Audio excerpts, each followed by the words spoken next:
A4C all for Christ. అతడును అతని సేవకులను ఇంకా పాపము చేయుచు తమ హృదయములను కఠినపరచుకొనిరి.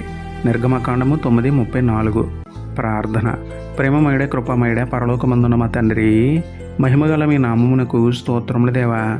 అయ్యా, మీరు మా జీవితంలో ఎన్ని అద్భుతములు చేసినా, ఎన్ని ఆశ్చర్యకారములు చేసినా మనసు మార్చుకోక మూర్ఖుల వలె ఉన్నందుకు మమ్మల్ని క్షమించండి తండ్రి. ఫరో వలె మనసును మరింత కఠినం చేసుకుని మీకు విరోధంగా ఉండకుండా మోషే వలె సాత్వికమైన మనసు, మీకు సంపూర్ణ విధేయత గల హృదయం మాలో మెండుగా పుట్టించండి తండ్రి.